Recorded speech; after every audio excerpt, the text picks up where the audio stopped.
Milwaukee has a brain drain going on with young people, and a city task force has been looking at ways to reverse that. The Millennial Task Force has just issued its report. It lists about 36 recommendations in several areas, including transportation, employment, education, and racial and criminal justice. Common Council President Cavalier Johnson helped commission the task force, and he joins us now to talk about its findings. And President Johnson, I want to get to a lot on the task force, but first I just have to ask you some big news going on right now. The former Milwaukee Police Chief Alfonso Morales and the city agreed to that estimated $626,000 settlement after a judge ruled the Fire and Police Commission demoted him without due process. So the Common Council has to approve this settlement. Do you agree with it, with what you know about it so far? Well, good morning, Adrian, and thank you for having me on up front again. Yes, you're correct.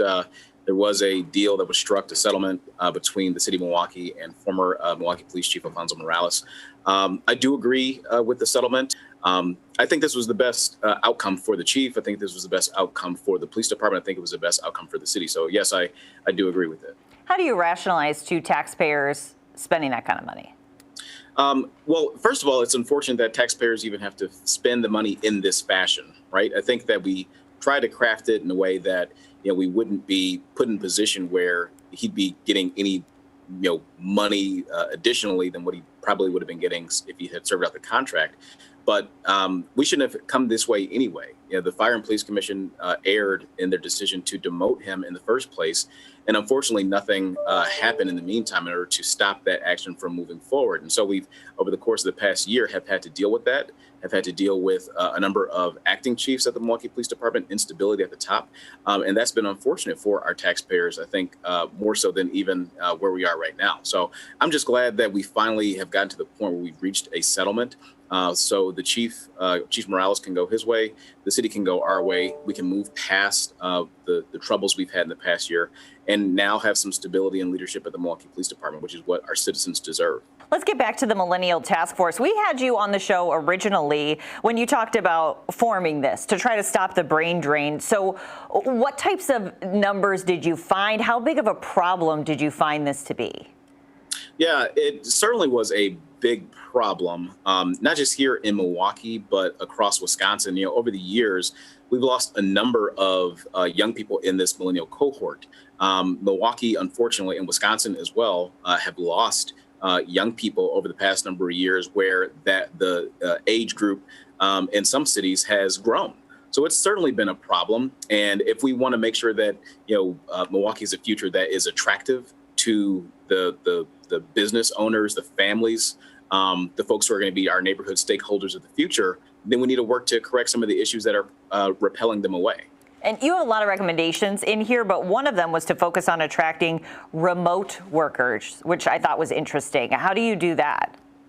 Yeah, that's actually one of the things I'm most intrigued by in the recommendations of the task force, especially considering the fact that the world changed over the course of the past year, right? We found that people could work in one place and live in another place.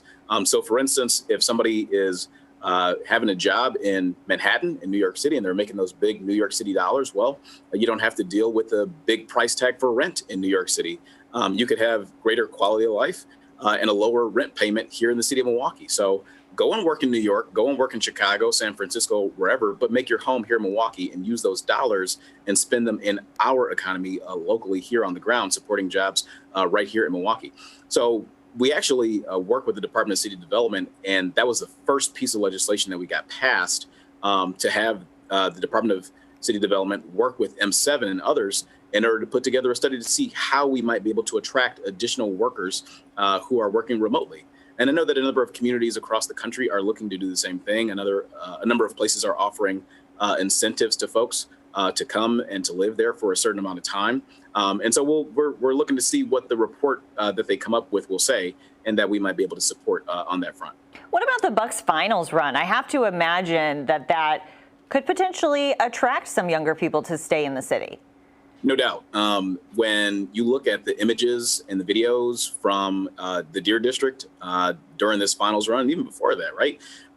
People are excited about the Milwaukee Bucks. We're getting a lot of national exposure, and I think it's reintroducing Milwaukee to the world in a way that we wish, quite frankly, the DNC would have been able to do had we not been dealing with COVID the way that we were at the time. So Milwaukee is dynamic. The world is seeing that, and they're seeing that through the hard work and grit of the Milwaukee Bucks and all the fans that are gathering outside of the Deer District.